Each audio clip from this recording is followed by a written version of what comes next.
गीतामृत पान की इस पावन संगत में आपका हार्दिक स्वागत और अभिनंदन। हम गीता के चौथे अध्याय का अभ्यास कर रहे हैं।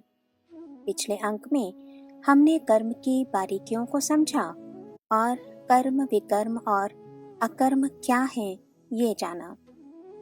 यहाँ ब्रह्म विद्या बताते हुए एक विशिष्ट स्वरूप का कर्म भगवान को कहना है, इसलिए भगवान अकर्म स्थिति लाने को कहते हैं। उन्होंने दो बातें बताई।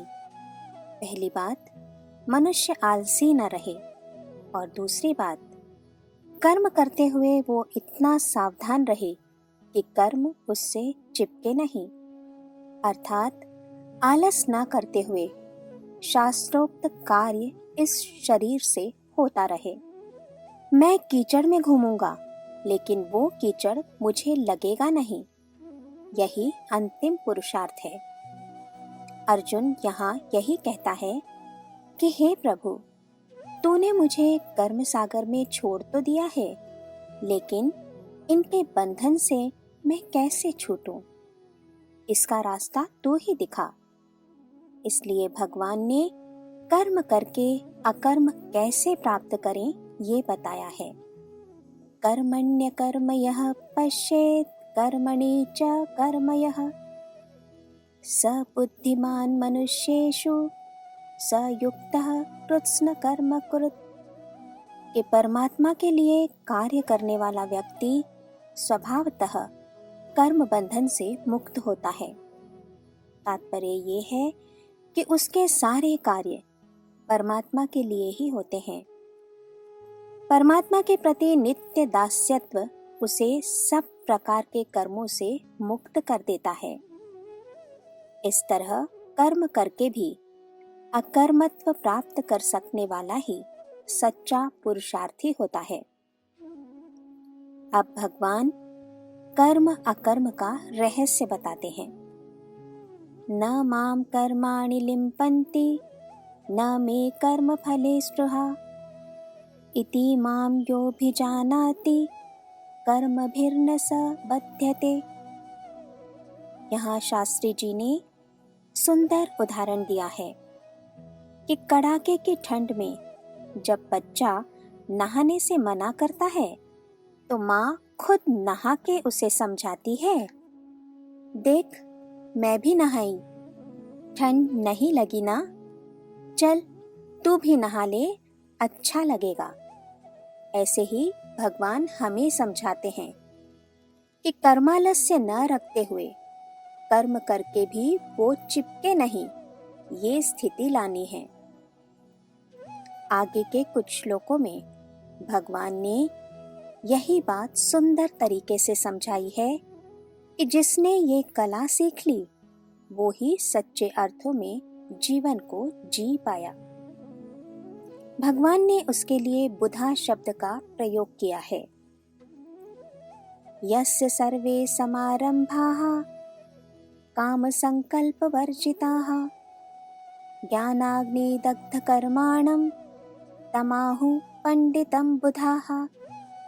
कि जिस व्यक्ति का प्रत्येक उद्यम इंद्रिय तृप्ति की कामना से रहित होता है वो ही साधु पुरुष होता है, वो ही बुधा होता है। शास्त्री जी सुंदर उदाहरण से इसे समझाते हैं कि खाने के पदार्थ पर किसी की वासना हो तो वो पदार्थ हम खाते हैं क्या? नहीं।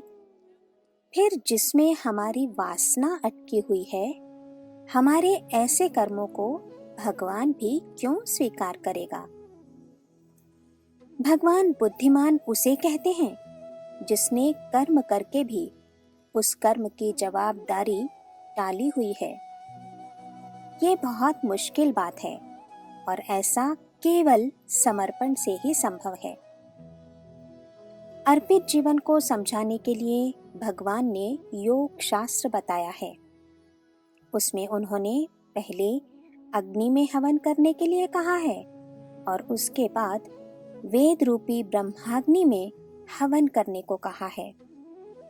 इस तरह एक स्थूल अग्नि, दूसरी ब्रह्माग्नि, तीसरी संयमाग्नि, चौथी इंद्रियाग्नि और उसके बाद पांचवी आत्म संयम योगाग्नि। ऐसी विविध अग्नि के विषय में भगवान यहाँ बताते हैं। श्रोत्रादीनिन्द्रियाण्यन्ये संयमाग्निषु जुह्वति, शब्दादीन् विषयानन्य इंद्रियाग्निषु जुह्वति। कि कुछ योगी लोग जो इंद्रियों का संयम में हवन करते हैं, उनका जीवन बहुत संयमित होता है। कुछ लोग द्रव्य संबंधी यज्ञ करते हैं, तो कुछ अहिंसा आदि कठिन व्रत जीवन में अपनाकर ज्ञान यज्ञ करते हैं। ऐसे ही कुछ लोग नियमित आहार ग्रहण करके प्राणों का प्राणों में ही हवन करते हैं। भगवान ने बताया कि योगी जन ये सभी कर्म चित्त शुद्धि के लिए करते हैं, परंतु द्रव्य यज्ञ से ज्ञान यज्ञ श्रेष्ठ है। इसलिए भगवान कहते हैं कि तू ज्ञान प्राप्त कर। ज्ञान की महत्ता बताकर भगवान ने ज्ञान कहाँ और कैसे मिलता है ये बताया है। तद्विद्धि प्रणिपातेन परिप्रश्नेन सेवया, उपदेक्ष्यन्ति ते ज्ञानम ज्ञानिनस्तत्वदर्शिनः। कि तुम तत्वदर्शी ज्ञाता के पास जाकर सत्य को जानने का प्रयास करो। भगवान ने हमें उसका पता भी दिया है, अर्थात बताया है कि वे कैसे होते हैं। इस बात को समझाते हुए शास्त्री जी कहते हैं कि जिनका आचरण देख के संपूर्ण जगत उन्हें नमस्कार करता है, फिर भी वे लोगों के बंधु बनकर रहते हैं, यही उनकी विशिष्टता होती है। जब उसका जीवन देख के सारा जगत उसके आगे नतमस्तक होता है, लेकिन उस वक्त वो कहता है कि मैं तुम्हारा बंधु हूँ, मैं बड़ा नहीं हूँ, वो ही सच्चा तत्वज्ञानी होता है। भगवान कृष्ण कभी भी अर्जुन से बड़े नहीं हुए। सीखने के लिए ये एक बहुत बड़ी बात है। भगवान ने यहाँ ज्ञानी शब्द के साथ तत्वदर्शी शब्द का भी उपयोग किया है कि जो तत्व को जाने ऐसा ज्ञानी। फिर उसके विषय में हमारे मन में आदर, प्रेम और भाव भक्ति होनी चाहिए, तो ही ज्ञान संक्रांत होता है।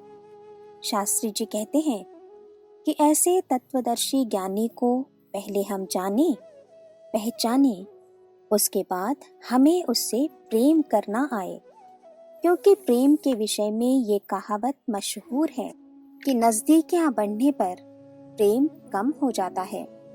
इसलिए जब हमारे अंतःकरण में उसके प्रति आदर, प्रेम और श्रद्धा, ये तीनों भाव जब लगातार बने रहते हैं, तभी प्रणिपात होता है।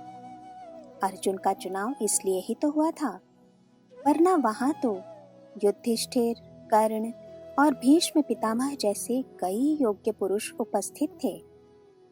भगवान ने इसलिए ही तद्विद्धि प्रणिपातेन शब्द का प्रयोग किया है कि ज्ञान को संक्रांत करने के लिए दोनों में एक रूपता, एकता होनी ही चाहिए।